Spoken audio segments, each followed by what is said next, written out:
माता चंद्रघंटा का जो स्वरूप शास्त्रों में वर्णन है वो 10 हाथों वाली देवियां हैं।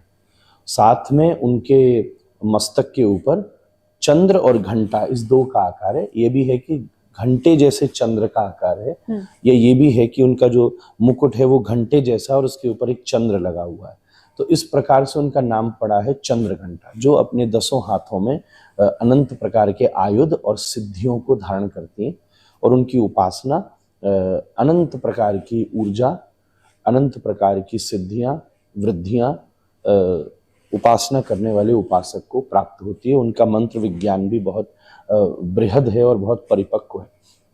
ये तो उसका शास्त्रीय परिवेश है।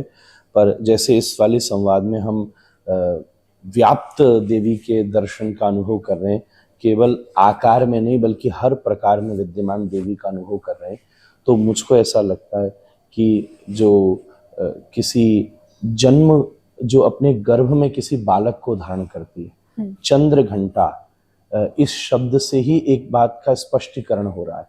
उसका जो गर्भ है जिसके भीतर एक नवीन जीवन की हृदय गति उत्पन्न होने लगी है।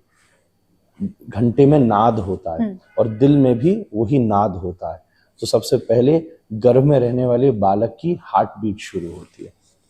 तो ये जो जिसके शरीर में अब 2 हार्ट बीट शुरू हो गई है, एक तो स्वयं उसकी है और फिर जो उसके गर्भ में उत्पन्न होने वाले बालक को, जो गर्भवती नारी है, जो 9 महीने तक अपनी संपूर्ण ऊर्जा को लगा करके एक नवीन जीवन को जन्म देती है।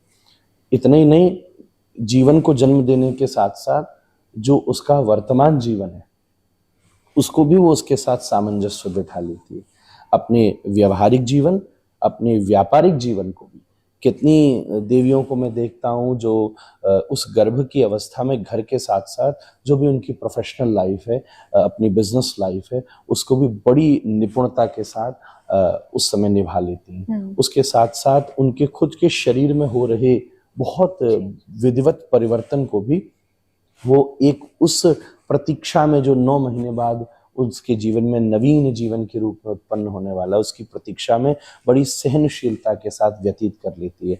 और ये चीज उसको मालूम है कि वो 10 मिनट का जो प्रसव काल है वो किसी के जन्म और किसी की मृत्यु का भी कारण बन सकता है। उस समय उसके पास भगवान एक क्षण के लिए अपना कालदंड हाथ में दे देते हैं कि उससे जन्म होने वाला जीव जीवित भी हो सकता है, मृत भी हो सकता है।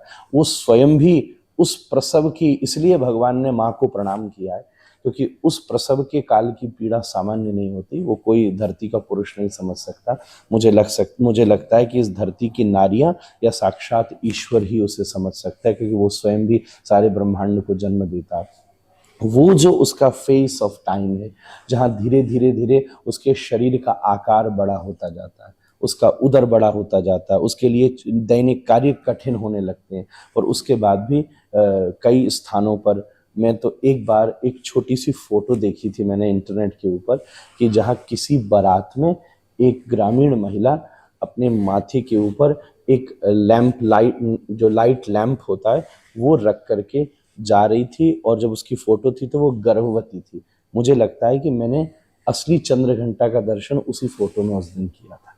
ये ऊर्जा हमारे जीवन का विकास है।